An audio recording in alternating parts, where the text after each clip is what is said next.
selamat datang di Sudut Ngopi. Ngobrol pajak terkini. Ngopi yuk! Pada hari ini kita kedatangan dua tamu yang luar biasa, yakni para penyuluh pajak dari KPP Pertama Batam Utara. Di sebelah kanan saya ada Bang Mitra dan di sebelah kiri saya ada Kak Ripka. Nah, pada hari ini kita akan membahas suatu topik yang masih panas-panasnya teman-teman, yakni program pengungkapan sukarela ini dengan dua narasumber luar biasa kita. Oh iya, sebelum kita membahas lebih lanjut, ada pepatah bilang tak kenal maka tak sayang. Jadi perkenalkan terlebih dahulu, nama saya Arta. Di sini saya akan menjadi pembicara atau host dalam kegiatan podcast kita pada hari ini. Nah kita akan memulai dengan membahas gimana sih apa sih program terbaru dari Direktorat Jenderal Pajak. Tapi sebelum masuk ke situ, boleh dong perkenalan dulu dari para narasumber kita. Boleh dari Bang Mitra diperkenalkan dulu dirinya. Halo teman pajak, perkenalkan nama saya Mitra Pratama, biasa dipanggil Mitra. Saya adalah asisten penyuluh dari KPP Pertama Batam Utara. Halo teman-teman semua, perkenalkan saya Ripka, salah satu penyuluh di KPP Pratama Batam Utara. Salam kenal. Baik, Bang Mitra dan Kak Ripka. Nah, di sini kita hari ini mau ngebahas topik yang sedang panas-panasnya nih, Abang Kakak. Terutama tinggal beberapa hari lagi nih untuk jangka waktu program ini. Boleh dong dijelasin terlebih dahulu, Bang Mitra, apa sih program yang masih panas ini? Apa sih itu? Oke, hari ini kita akan membahas tentang namanya program pengungkapan sukarela. Apa itu program pengungkapan sukarela, Kak Arta? Jadi program pengungkapan sukarela itu adalah program di mana pemerintah melalui Direktorat Jenderal Pajak dia memberikan kesempatan nih untuk para wajib pajak atau para teman pajak ya kita sebutnya sekarang, para teman pajak untuk mengungkapkan nih harta yang belum diungkapkan. Kita ingat nih di tahun sebelumnya ada namanya tax amnesty itu sebenarnya mirip-mirip nih, hanya saja untuk program pengungkapan sukarela ini dia memasukkan untuk tahun 2016 sampai 2020 ini. Seperti itu sih garis besarnya, Kak Arta. Oke, baik, menarik sekali nih pembahasannya, Bang Mitra. Boleh Kak Ripka coba dijelasin dulu terkait PPS ini, apa aja sih yang ada dalam PPS ini? Ada kebijakan apa saja sih? Boleh dijelasin, Kak Ripka? Jadi mungkin orang-orang pada kenalnya PPS ini TA2, tapi sebenarnya beda gitu. Karena kalau misalnya tax amnesty itu hanya pada satu kebijakan, sementara kalau misalnya PPS ini dia dibagi dua. Bagi duanya itu kita bagi dalam, kalau misalnya kebijakan yang pertama itu untuk wajib pajak TA atau untuk pengungkapan harta yang ingin diungkapkan yang kepemilikannya itu sampai dengan tahun 2015. Itu untuk kebijakan pertama. Sementara nih buat teman-teman, kalau yang kebijakan kedua, dia itu adalah harta yang dimiliki dari tahun 2016 sampai dengan tahun 2020. Nah, jadi nanti awal langkah stepnya itu adalah kalau misalnya teman-teman ternyata nih ada nih penghasilan yang dimiliki yang kurang ungkap sampai dengan tahun 2020, itu kan penghasilannya pasti udah aliran dananya udah kemana-mana dong, mungkin beli rumah, mungkin investasi, mungkin tabungan atau deposito. Nah teman-teman gak usah mikir penghasilan aku berapa ya di tahun-tahun itu, teman-teman tinggal rekalkulasi aja harta yang dimiliki. Misalnya nih punya mobil tahun 2015, oke, berarti masuk kebijakan 1. Atau misalnya punya rumah tahun 2016, berarti masuk kebijakan 2. Nah, pembeda kebijakan 1 dan kebijakan 2 itu lagi adalah tarifnya. Memang kalau kita lihat nanti tarifnya itu akan lebih kecil tarif yang kebijakan pertama dibandingkan kebijakan kedua. Seperti itu, Kak Arta.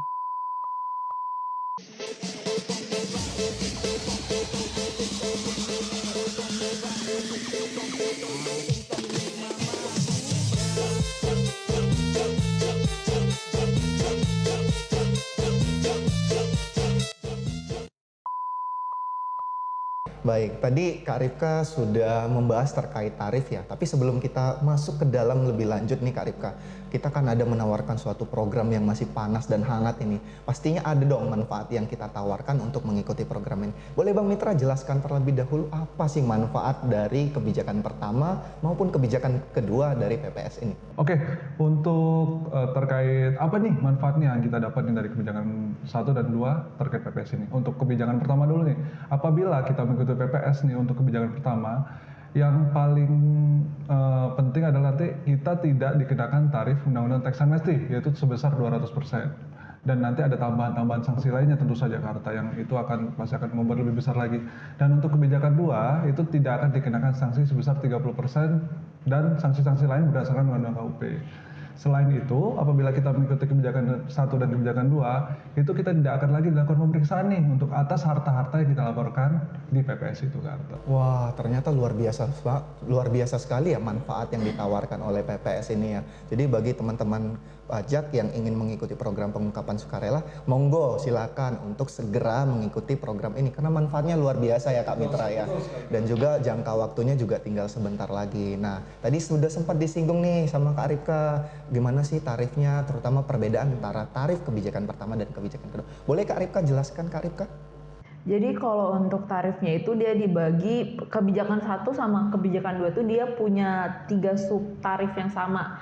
Kalau misalnya tarif lapisan 1 itu untuk harta yang misalnya dimiliki di luar negeri, itu biasanya tarif yang paling tinggi. Kemudian harta yang kedua adalah harta yang dimiliki di luar negeri tapi direncanakan untuk dibawa ke Indonesia atau harta yang di Indonesia. Kemudian satu lagi adalah harta yang dimiliki baik di luar negeri maupun di Indonesia, tapi harta-harta tersebut direncanakan untuk diinvestasikan ada ke produk SBN dan produk energi terbarukan lainnya yang diatur oleh Peraturan Menteri Keuangan, seperti itu. When you're outside in my mind, 'cause sometimes I look in her eyes and that's where I find a glimpse of us, and I try to fall for her touch, but I'm thinking of the way it was. Said I'm fine, said I moved on, I'm only here passing time in her arms, hoping I'll find a glimpse of us.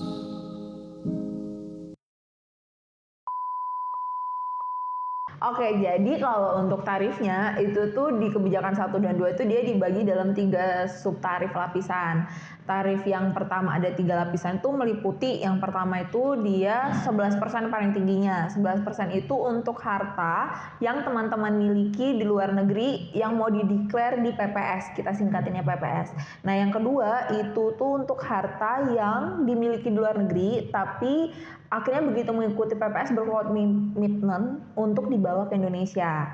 Dan harta yang dimiliki di Indonesia mau dideklar di PPS itu tuh tarifnya 8%. Kemudian yang ketiga itu yang paling rendahnya di kebijakan 1 itu 6% untuk harta yang dimiliki baik di luar negeri atau teman-teman punya harta di Indonesia. Yang anak-anak muda kan pada mulai investasi nih, apalagi banyak banget produk investasi. Nah, harta-harta tersebut nanti dikonversi untuk diinvestasikan ada ke SBN sama energi terbarukan. Kebijakan kedua kayak gitu juga dibagi 3 sublapis tarif, tapi yang paling tingginya itu adalah 18%. Kemudian yang kedua itu 14% untuk harta yang di luar negeri mau dibawa ke Indonesia atau harta yang di Indonesia mau dideklar, sama kalau yang mau pakai investasinya itu untuk kebijakan 2 2016 sampai 2020 itu tuh tarifnya sebesar 12%. Nah, dengan catatan jangan lupa diinvestasikan kayak gitu. Wah, ternyata beragam tarifnya ya Kak ya. Beragam, tapi locknya itu di harta dulu, baru masukin mau mana nih tujuannya, mau diinvestasi, cuma declare gitu. Kalau bisa Kak dikasih diskon lebih dengan cara menginvestasikan tadi Kak ya. Dan sebenarnya kan untung juga kan kalau investasi, apalagi investasinya nggak abal-abal loh. Soalnya investasinya ke produk obligasi pemerintah, ke energi terbarukan, apalagi energi terbarukan sekarang kan lagi hype banget kan, seperti itu. Nah, jadi selain dapat manfaat dari PPS, kita juga dapat return dari investasi yang kita tanamkan ya Kak ya. Luar biasa sekali jadi PPS ini ya. Sangat menarik ya teman-teman pajak ya. Jadi teman-teman pajak selain mendapatkan keuntungan dari PPS, teman-teman juga nanti akan mendapatkan interest atau return dari investasi yang teman-teman pajak tanamkan dalam program PPS ini. Nah, ini menarik sekali nih Kak. Jadi tadi kita sudah membahas apa sih itu PPS, apa sih manfaatnya, tarifnya berapa. Nah, gimana sih Kak caranya kita untuk bisa ikut PPS ini? Kalau misalnya nih saya nih punya harta, saya mau ikutin PPS nih, gimana sih caranya? Boleh dong Kak Mitra jelaskan? Jadi gini Kak Arta, kalau kita mau ikut PPS itu mudah sekali ya. Saat ini kan kita sudah tahu nih namanya DJP Online. Jadi kegiatan kita untuk laporan SPP tahunan itu kita lakukan melalui DJP Online. Jadi PPS ini juga bisa kita laporkan melalui DJP Online Kak Arta. Itu nanti kita masuk ke menu layanannya ada untuk khusus PPS. Tapi kalau teman-teman pajak sekalian nih, bingung nih bagaimana sih caranya, itu teman-teman pajak sekalian bisa datang nih ke kantor pajak terdekat. Kantor pajak terdekat bisa ditanyakan terkait PPS karena setiap kantor itu punya namanya helpdesk, minimal helpdesk, dia bisa membantu kita nih untuk menjelaskan bagaimana sih cara melaporan PPS dan lain-lain sebagainya ke atas, seperti itu aja sih. Oke, jadi sebenarnya gampang banget nih ikut PPS ya, sudah bisa online, sudah bisa kapan saja, di mana saja. Betul. Tengah malam pun bisa. Bisa, Bisa ya. Selama sebelum 30 Juni berakhir. Itu. Jangan tengah malam tanggal 1 Juli, mohon maaf udah di close itunya PPS-nya gitu. Suka situ Kak Ripka nih. Jadi ini luar biasa sekali. Jadi sudah bisa di mana saja dan ternyata tadi seperti yang Bang Mitra sampaikan. Jadi kalau teman-teman pajak nih masih bingung caranya setelah lihat tutorial yang ada di YouTube mungkin ya, bisa datang ke kantor pajak terdekat ya, Bang Kakak ya. Minta bantuan dari para petugas helpdesk maupun account representatif masing-masing ya. Kan biasanya tuh kalau kan sekarang orang-orang ada Instagram ya, biasanya tuh pasti cek IG kantor pajak manapun tuh pasti ada kelas pajak PPS. Wah, luar biasa. Tuh, jadi online pun bisa ikut kelas pajaknya. Jadi kalau bingung, YouTube juga ada, kelas pajak juga ada. Jadi kayak kalau nggak sempat kantor pajak bisa ikut kelas pajak. Kalau nggak sempat ikut kelas pajak bisa chat WhatsApp, kan juga ada kan WhatsApp layanan PPS. Wah, luar biasa jadi Kak Ripka. Nah, khusus untuk Batam Utara ya teman-teman yang bisa nanti follow Instagram kita di Pajak Batam Utara. Di situ nanti banyak sekali informasi-informasi menarik terkait pajak, terutama PPS seperti yang tadi disampaikan Kak Ripka dari kelas pajak dan sebagainya. Juga teman-teman kalau masih bingung juga bisa bertanya melalui WhatsApp konsultasi yang dapat juga dilihat tentunya di Instagram Pajak Batam Utara ya Kak ya. Benar. @pajak Batam Utara, benar sekali Kakak. Nah, jadi tadi Kakak udah sempat menyinggung nih terkait sebentar lagi waktunya tanggal 30 Juni. Nah, boleh disampaikan Kak sampai kapan sih PPS ini? Oke, jadi buat teman-teman semua, PPS ini bukan seperti selama NPWP teman-teman ada, PPS tetap ada, enggak. Jadi PPS ini hanya berlaku dari 1 Januari 2022 kemarin sampai 30 Juni 2022. Nah, kenapa program ini tidak ada setiap tahun? Karena memang sifatnya ini fasilitas. Nah, fasilitas itu sama seperti waktu masa COVID udah selesai, fasilitasnya selesai. Nah, PPS ini juga dia ada jangka waktu berlaku. Jadi dia bukan aturan baku yang akan terus lamanya, tapi fasilitas yang diberikan. Jadi kalau teman-teman berminat nih, ayo segera diikuti programnya. Dari lihat video ini, selagi nengok video ini langsung daftarin hartanya untuk ikut PPS 30 Juni 2022. Waduh, berarti tinggal sebentar lagi nih Kak ya, 30 Juni tahun 2022. Nah, tadi sudah disampaikan Kak Ripka teman-teman. Jadi jangka waktunya ini sebentar lagi dan belum tentu ke depannya pemerintah memberikan tadi yang sebut Kak Ripka fasilitas. Fasilitas ini belum tentu teman-teman akan ada untuk tahun-tahun berikutnya. Dengan tadi yang sudah dijelaskan oleh Bang Mitra terkait manfaatnya dan dijelaskan oleh Kak Ripka terkait dari investasi yang tadi disampaikan, dari tambahan. Nah, jadi ini benar-benar program yang sangat menarik teman-teman. Jadi silakan teman-teman untuk ikut program pengungkapan sukarela ini. Nah, mungkin segitu saja mungkin untuk pembahasan kita terkait program pengungkapan sukarela ini ya Abang Kakak ya. Ini sangat menarik dan sangat menambah wawasan dari kita. Tapi sebelum kita tutup, ada baiknya kalau Abang Kakak ini ngasih statement nih terkait hal yang mau disampaikan terkait PPS ini. Jadi biar teman-teman pajak semakin yakin nih ikut untuk PPS. Oke. Untuk PPS ini pesan saya ke teman-teman pajak sekalian, jangan lewatkan nih program ini. Kenapa? Karena banyak manfaat seperti yang sudah dijelaskan sebelumnya, banyak manfaat yang kita bisa dapatkan ke Arta ya. Kalau kita melewatkan kesempatan ini, belum tentu ada lagi kesempatan dan fasilitas seperti ini. Dan sangat sayang sekali apabila teman-teman sekalian sudah diberikan nih fasilitas, kesempatan untuk melakukan kewajibannya melalui PPS ini, melaporkan harta-hartanya, tidak dikenakan sanksi, tidak diperiksa, tapi dilewatkan begitu saja. Sayang sekali. Karena nanti akan ada akibat yang teman-teman pajak sekalian dapatkan kalau memang melewatkan program ini. Gitu aja Kak Arta. Boleh Kak Ripka? Oke, statement dari aku sih, PPS ini apa ya, ibaratnya kayak diskon nih, lagi sale nih ya kan, sale winter sale-nya pajak. Jadi kalau winter sale di mana-mana diskon sekali-sekali ya.